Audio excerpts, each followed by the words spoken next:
Compute area पर। हम बच्चों यहाँ पर पढ़ रहे हैं फटाफट कॉम्प्यूट एरिया 100 करंट अफेयर्स, और हम करंट अफेयर का सेट 4 कर रहे हैं। 1 दिसंबर 2023 को प्रधानमंत्री श्री नरेंद्र मोदी द्वारा किस शहर में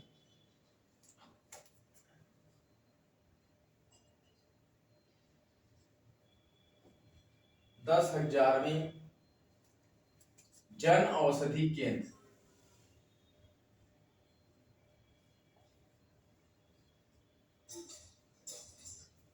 का उद्घाटन किया?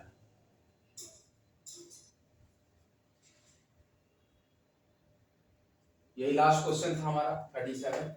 तो इसका आंसर था बच्चों देवघर। देख लीजिए। अब इसके बाद हम स्टार्ट करते हैं क्वेश्चन नंबर 38। 37 तक हमने पढ़ा दिया था आपको। फटाफट काउंट एरिया 100 करंट अफेयर्स, जो कि यूपीएससी के लिए बहुत ही रामबाण है। MPPSC, UPPSC, BPSC, JPSC, all state SSC और वनडे एग्जाम, रेलवे बैंक। हाल ही में भारत सरकार, बच्चों बहुत अच्छे से आप पढ़ाई कीजिए, कोई प्रेशर नहीं। और किस राज्य की सरकार ने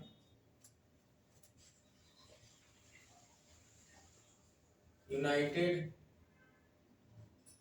नेशनल, ध्यान से सुनिएगा बच्चों मेरी बात, लिबरेशन फ्रंट,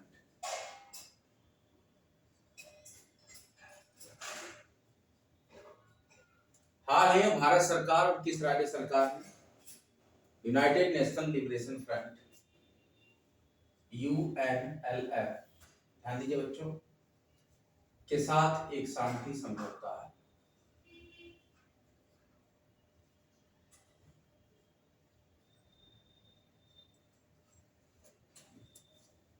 शांति समझौते पर हस्ताक्षर किया।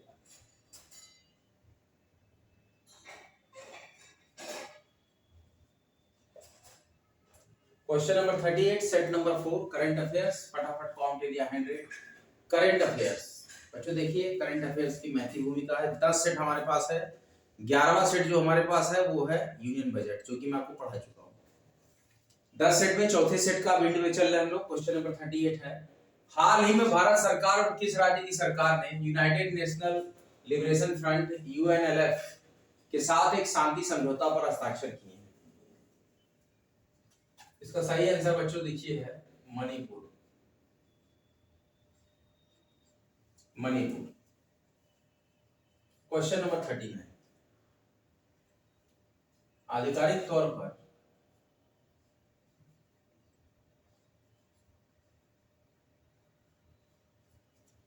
आप हैं कॉम्टेरिया पोर्टल पे। कॉम्टेरिया एक ऐसा फ्री डेस्क है जो बच्चों को बहुत ही पोलाइटली, बहुत ही इनर्जेटिक और इंपॉर्टेंट कंटेंट्स प्रोवाइड कराता है फ्री ऑफ कॉस्ट। आधिकारिक तौर पर समलैंगिक विवाह का पंजीकरण,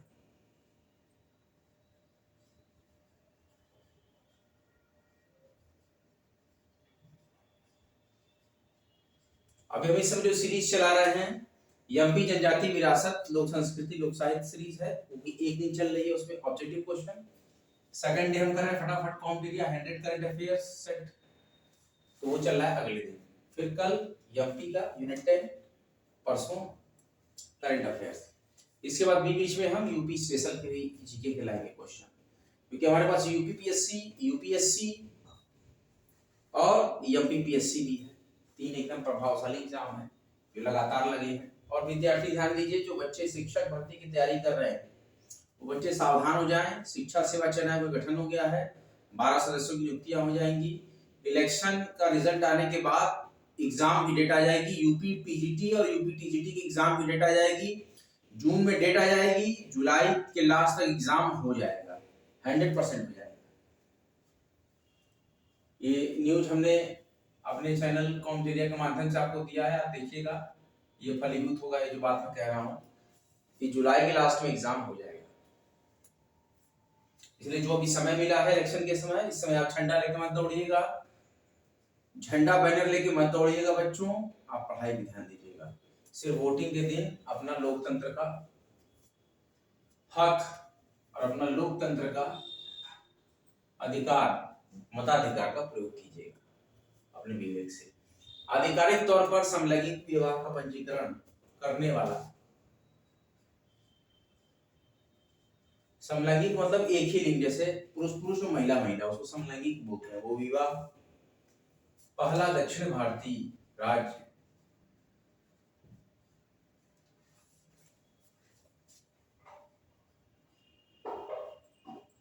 क्योंकि दक्षिण भारत के लोग ज्यादातर विदेश में रहते हैं, सॉरी दक्षिण एशियाई है, मैं भी कहा भारत में कहां से ये चीजें आ रही, सॉरी आधिकारिक तौर पर समलैंगिक विवाह का पंजीकरण करने वाला पहला दक्षिण एशियाई राज्य, दक्षिण एशियाई सॉरी देश, पहला दक्षिण एशियाई देश। देखिए बच्चों, में हाल ही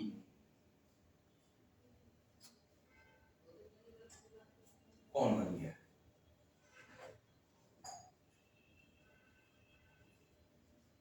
बहुत ही इंपॉर्टेंट क्वेश्चन।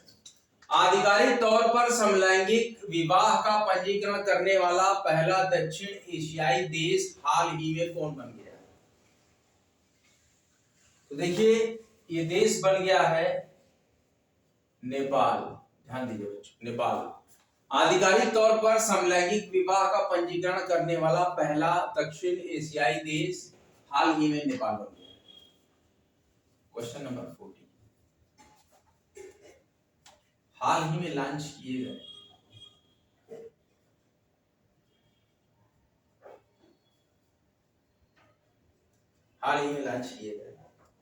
प्रोजेक्ट प्रयास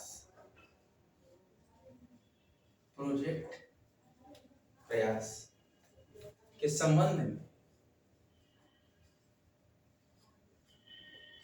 में निम्नलिखित कथनों में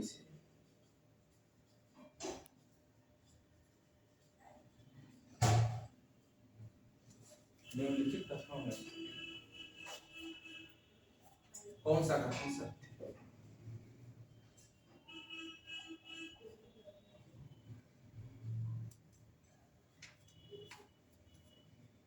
देखिए बच्चों, हाल ही में लॉन्च किए गए प्रोजेक्ट प्रयास के संबंध में निम्नलिखित कथनों में से कौन सा कथन सत्य है? अब आपको बताना है इसका आंसर। देखिए बच्चों, क्या हमने कहा? हाल ही में लॉन्च किए गए प्रोजेक्ट प्रयास, कौन सा प्रोजेक्ट है? प्रोजेक्ट प्रयास के संबंध में निम्नलिखित कथनों में से कौन सा कथन सत्य है? देखिए पहला कथन है अंतरराष्ट्रीय प्रवासन संगठन द्वारा प्रोजेक्ट प्रयास लॉन्च किया गया। अंतरराष्ट्रीय प्रवासन संगठन द्वारा प्रोजेक्ट प्रयास लॉन्च किया गया है। सेकंड स्टेटमेंट है भारतीय श्रमिकों और छात्रों के लिए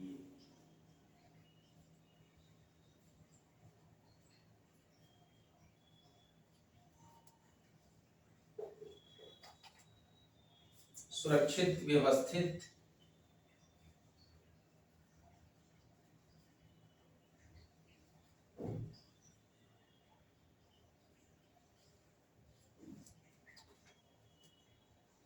व नियमित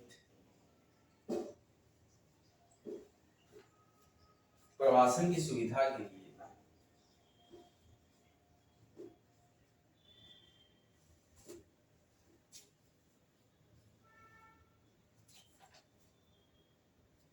इसे लॉन्च किया।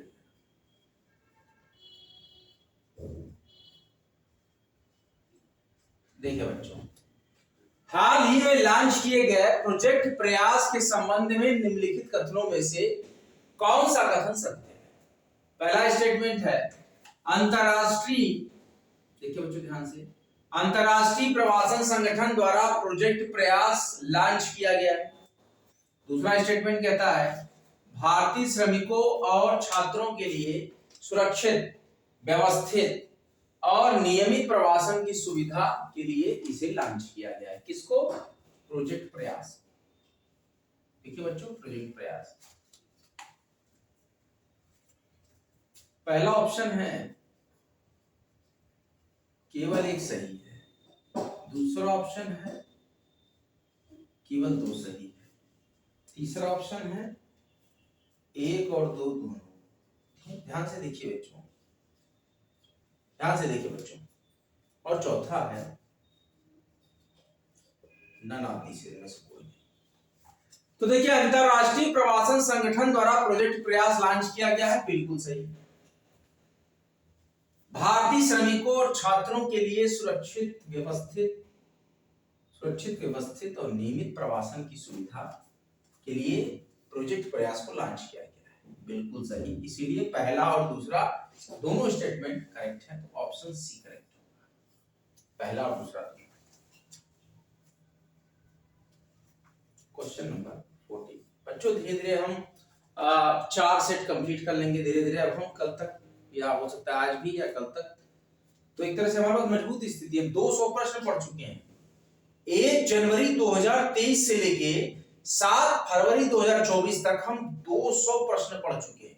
अभी और भी प्रश्न हम पढ़ेंगे, अभी चौथा सेट है, अभी 10 सेट है हमारे पास, और 11वां सेट जो हमारे पास था वो हमने पहले ही आपको पढ़ा दिया, यूनियन बजट। हालांकि हम एक बार रिवीजन कर लेंगे पेपर से पहले। दिसंबर 2023 में कौन सी भारतीय महिला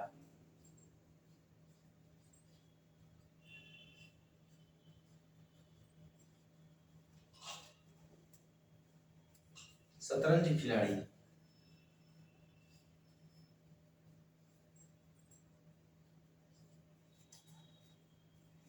भारत की तीसरी महिला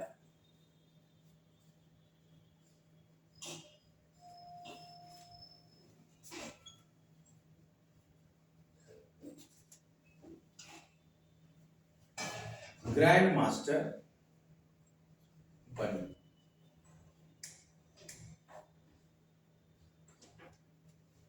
दिसंबर 2023 में कौन सी भारतीय महिला शतरंज खिलाड़ी भारत की तीसरी महिला ग्रैंड मास्टर बनी? देखिए, इसका सही उत्तर है वैशाली। बच्चों ध्यान दीजिए, वैशाली रमेश बाबू। तो दिसंबर 2023 में वैशाली रमेश बाबू महिला शतरंज खिलाड़ी भारत की तीसरी महिला ग्रैंड मास्टर बनी। वैशाली रमेश बाबू। Question number 42। हाल ही में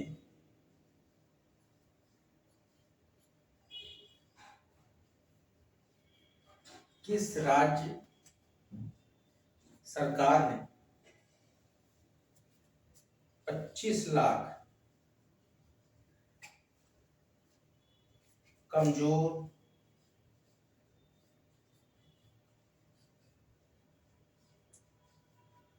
स्कूली बच्चों के शिक्षण स्तर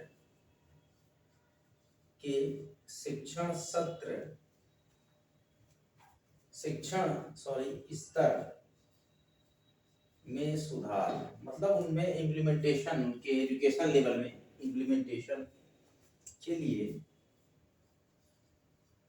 सुधार के लिए मिशन दक्ष, कि बहुत ही फेमस मिशन रहा, मिशन दक्ष शुरू किया है।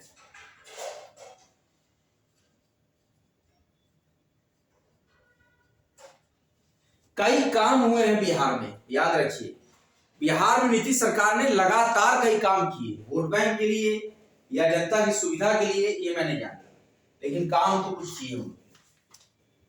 हाल ही में किस राज्य सरकार ने 25 लाख कमजोर स्कूली बच्चों के शिक्षण स्तर में सुधार के लिए मिशन दक्ष शुरू किया है। तो किस राज्य सरकार ने? बिहार सरकार। किस सरकार ने? बिहार सरकार। ध्यान दीजिए बच्चों, आप लोग अपनी रिवीजन बुक निकालिए, हम थोड़ा सा रिवीजन कर ले, उसके बाद हम लोग फर्दर प्रोसीड करेंगे, टाइम बचेगा तो। हम हैं कॉम्टेरिया, फटाफट कॉम्टेरिया 100 करंट अफेयर्स सेट 4। हम पूरी कोशिश कर रहे हैं कि आपको यूपीएससी के लिए हम तैयार करें। इस बार जो यूपीएससी का पेपर आएगा बहुत ही टफ आएगा, जैसा मैं समझ रहा हूं, तो उस हिसाब से आपको तैयार रहना बच्चों। करंट अफेयर्स हमारा फोकस होगा यूपी पीसीएस के लिए, एमपी पीसीएस के लिए भी काफी हद तक, और यूपीएससी के लिए तो है ही है। और एक और खबर है हमारे पास, यूपी पीजीटी टीजीटी के एग्जामिनेशन इलेक्शन के बाद कभी भी कराए जा सकते हैं। इलेक्शन के बाद नोटिस आएगी, और अब जो नियम है कि बच्चों ने मांग की थी उत्तर प्रदेश के कि हमें कम से कम 30 दिन पहले पता लगना चाहिए कि एग्जामिनेशन डेट क्या है। हालांकि 60 दिन पहले की मांग थी, लेकिन 30 दिन पहले हमें, या 45 दिन पहले पता लग जाना चाहिए। तो अभी आयोग ने सुबुगाहट दे दी है, तो अभी से ही आप तैयार रहें। यूपी पीजीटी टीजीटी के एग्जामिनेशन 4 जून के बाद मान के चलिए किसी भी समय हो सकते हैं। नोटिस निकलेगी जुलाई में, मैं प्रेडिक्ट कर रहा हूँ जुलाई लास्ट, और मुझे लगता भी है कि जुलाई लास्ट में होगा। आप लोग अपनी रिवीजन बुक निकालिए, मैं इस क्वेश्चंस का रिवीजन करके फर्दर आगे प्रोसीड करता हूँ।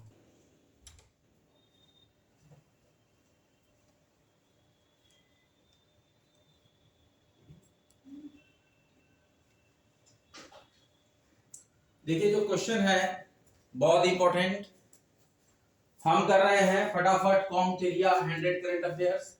1 दिसंबर 2023 को प्रधानमंत्री श्री नरेंद्र मोदी द्वारा किस शहर में 10,000वें जन औषधि केंद्र का उद्घाटन किया गया? तो झारखंड का देवघर जगह है, वहां पर प्रधानमंत्री नरेंद्र मोदी के द्वारा 10,000वें जन औषधि केंद्र का उद्घाटन देवघर में किया गया, बाबा धाम के पास। और देखिए हाल ही में भारत सरकार और किस राज्य की सरकार ने United national liberation front UNLF के साथ एक शांति समझौते पर हस्ताक्षर किए हैं? तो भारत सरकार और मणिपुर सरकार ने यूएनएलएफ के साथ एक शांति समझौते पर हस्ताक्षर किया। आधिकारिक तौर पर समलैंगिक विवाह का पंजीकरण कराने वाला पहला दक्षिण एशियाई देश हाल ही में कौन बन गया है? नेपाल बन गया है। और हाल ही में लॉन्च किए गए प्रोजेक्ट प्रयास के संबंध में कहा गया है कि अंतर्राष्ट्रीय प्रवासन संगठन द्वारा प्रोजेक्ट प्रयास लॉन्च किया गया है। भारतीय श्रमिकों और छात्रों के लिए सुरक्षित, व्यवस्थित, नियमित प्रवासन की सुविधा के लिए इसे लॉन्च किया गया है। दिसंबर 2023 में कौन सी भारतीय महिला शतरंज खिलाड़ी भारत की तीसरी महिला ग्रैंड मास्टर बनी? भारत की तीसरी महिला ग्रैंड मास्टर बनी वैशाली रमेश बाबू। कौन बनी? भारत की वो कौन सी महिला है तीसरी जो कि ग्रैंड मास्टर बनी? तो वैशाली रमेश बाबू भारत की तीसरी महिला शतरंज की ग्रैंड मास्टर बनी। हाल ही में किस राज्य सरकार ने 25 लाख कमजोर स्कूली बच्चों के शिक्षण स्तर में सुधार के लिए मिशन दक्ष शुरू किया? मिशन दक्ष भारत में बिहार गवर्नमेंट ने चालू किया। देखो मिशन दक्ष बच्चों ध्यान रखिए, मिशन दक्ष दो शैक्षिक स्थिति में सुधार छात्रों के लिए किस स्टेट गवर्नमेंट ने चालू किया? तो बिहार स्टेट गवर्नमेंट ने मिशन दक्ष शुरुआत की। जो भी हमारे कमजोर स्कूली बच्चे हैं उनके एजुकेशन लेवल में इनहैंसमेंट के लिए, the enhancement and upgrading level of weak student of school level, कि उसके शिक्षण स्तर में, एजुकेशन लेवल में सुधार करने के लिए कौन सा मिशन दक्ष किसने चलाया? तो बिहार गवर्नमेंट ने चलाया। आइए हम लोग आगे बढ़ते हैं, अभी क्वेश्चंस देखते हैं।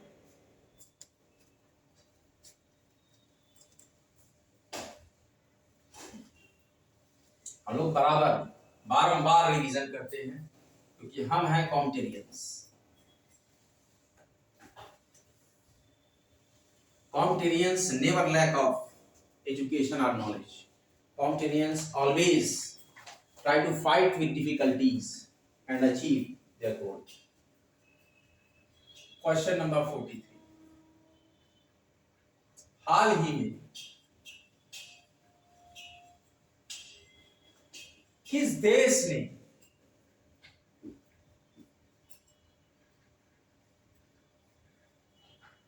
दुनिया के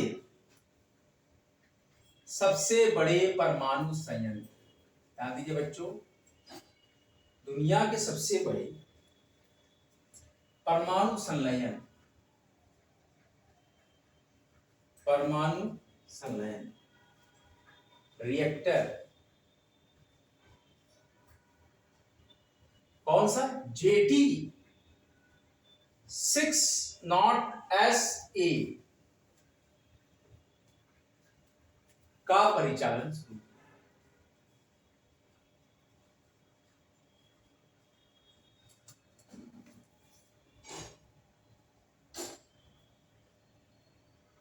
हाल ही में किस देश ने दुनिया के सबसे बड़े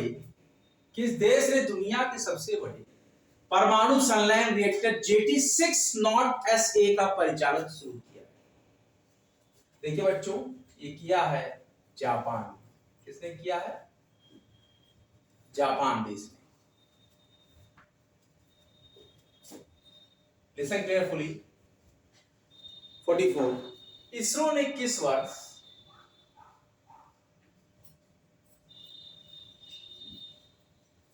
किस वर्ष तक चंद्रमा पर पहला अंतरिक्ष यात्री भेजने की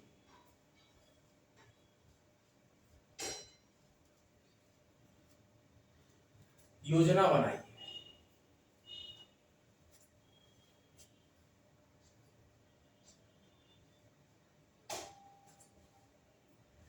Indian Space Research Organisation ISRO, Indian Space Research Organisation ने किस वर्ष तक चंद्रमा पर पहला अंतरिक्ष यात्री भेजने की योजना बनाई?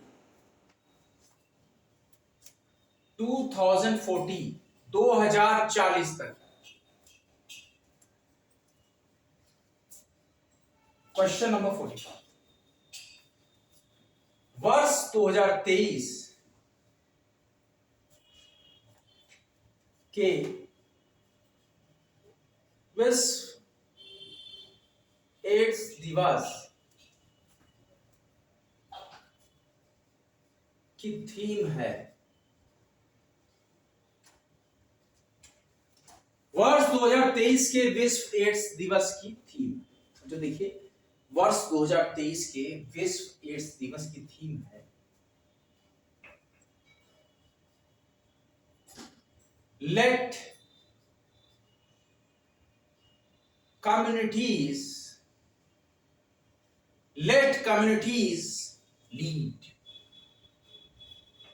Let communities lead is the theme of the World AIDS Day year 2023.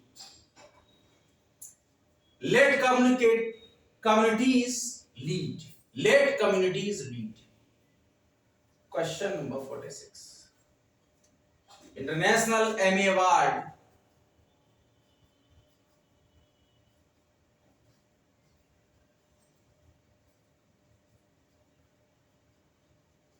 International Emmy award 2023 के संबंध में कौन सा कथन सत्य है? के संबंध में कौन सा कथन सत्य है?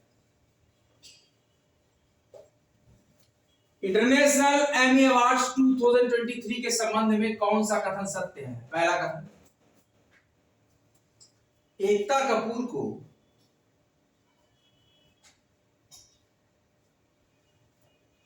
एमी अवार्ड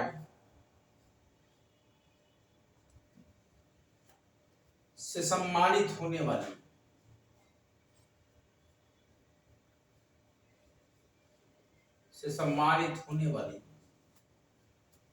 पहली भारतीय महिला बनी।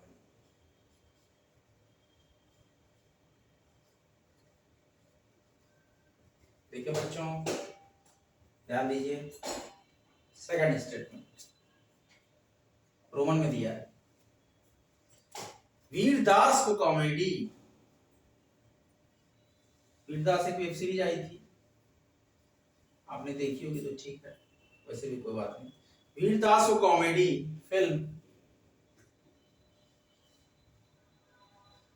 वीरदास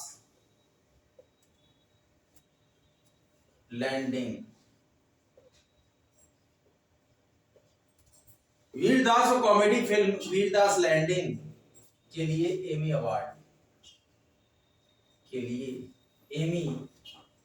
अवार्ड से सम्मानित किया गया।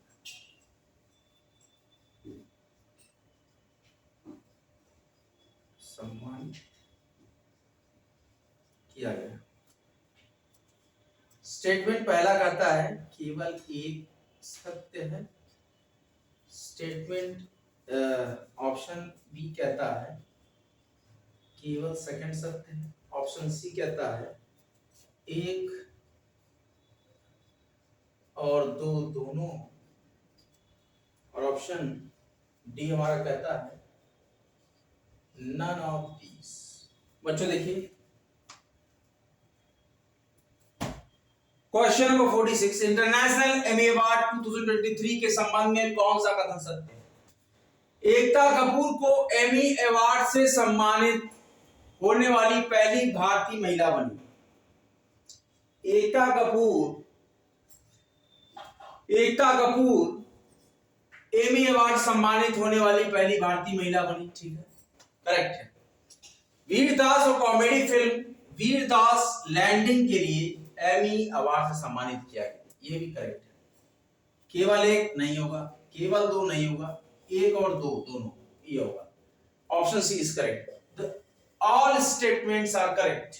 The statement 1 and statement 2 both are correct, hence option C is correct. Ekta Kapoor को एमी अवार्ड सम्मानित हुई पहली भारतीय महिला है, करेक्ट है। और वीरदास एक कॉमेडी फिल्म वीरदास लैंडिंग के लिए एमी अवार्ड से सम्मानित किया गया, करेक्ट है, दोनों स्टेटमेंट करेक्ट है।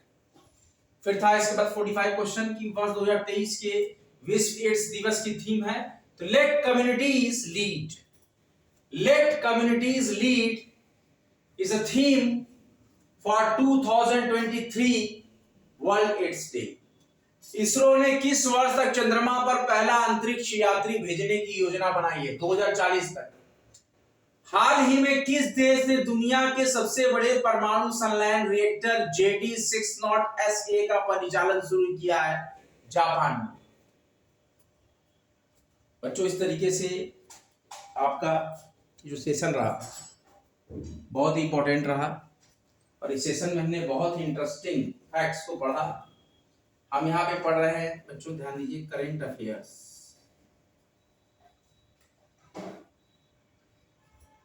देखिए यूपीएससी में 30 क्वेश्चन कम या ज्यादा हो सकते हैं, यूपी पीसीएस में 30 क्वेश्चन कम या ज्यादा हो सकते हैं, एमपी पीसीएस में कम से कम 20 क्वेश्चंस, लेकिन फिर उसके बाद 10 क्वेश्चंस में आपका रहता है एमपी खेल दर्शन,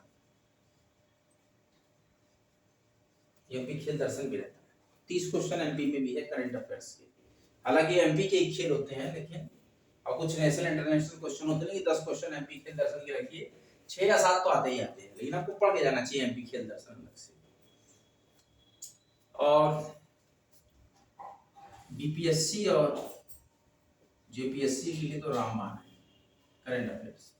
जेपीएससी वालों के लिए क्या है, झारखंड सेट एक पढ़ना पड़ता है, वो बड़ा कठिन पड़ता है।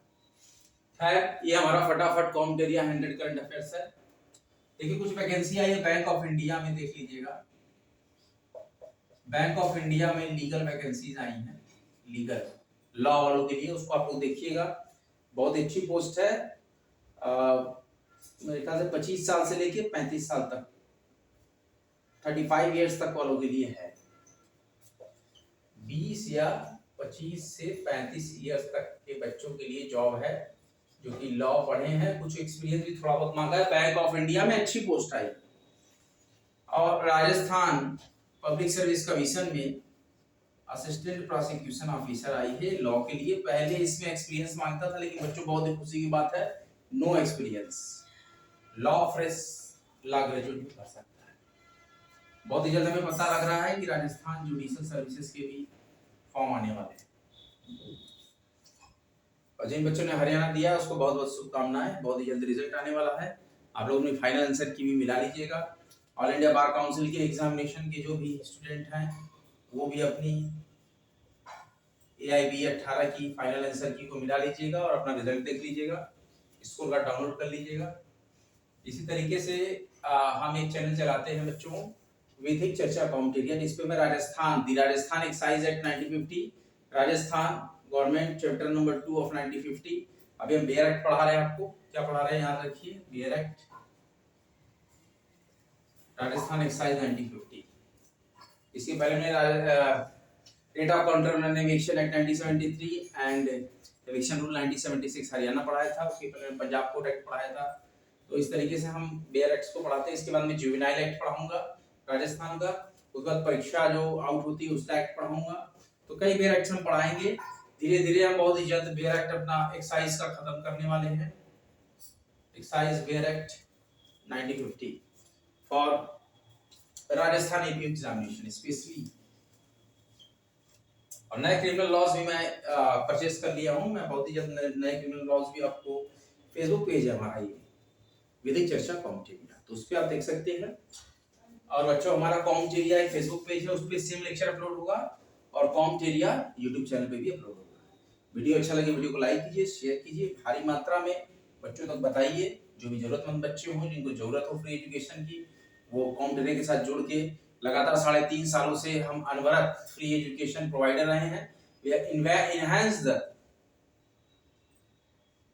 for the development of your skill for competitive examination of the regard subject जो भी हम पढ़ाते रहते हैं। अभी करंट अफेयर्स हम पढ़ा रहे हैं, MP ट्राइबल्स के बारे में, जन नायक दत्ता में जो MP के ट्राइबल्स का योगदान रहा उसको पढ़ा रहे हैं। उनकी संस्कृति को पढ़ाएंगे, लोक कला को पढ़ाएंगे, ये बच्चों को हेल्प हो जाए। तो इस तरीके से हमारा ये कारवां चलता रहेगा। आप सभी लोग को, आप लोग के सफल भविष्य की शुभकामनाएं। इलेक्शन का टाइम, आचार संहिता लगी, खूब मन से पढ़ाई कीजिए और study harder and harder achieve your goal. हमारा महत्वपूर्ण टैगलाइन है स्टडी सिलेक्शन तक। सिलेक्शन तक आपके साथ कंधे से कंधा मिलाकर कॉम्पिटिशन सदैव खड़ा है। आज का लेक्चर यहीं तक बच्चों, अगला लेक्चर लेकर मैं बहुत ही जल्द आपके साथ हाजिर हूंगा। तब तक के लिए जय हिंद, जय भारत। वीडियो को लाइक करते रहे, शेयर करते रहे, कॉम्पिटिशन YT चैनल को सब्सक्राइब करें और कॉम्पिटिशन फेसबुक पेज को भी आप देखें, उस पर भी सेम लेक्चर जाएगा। जय हिंद, जय भारत।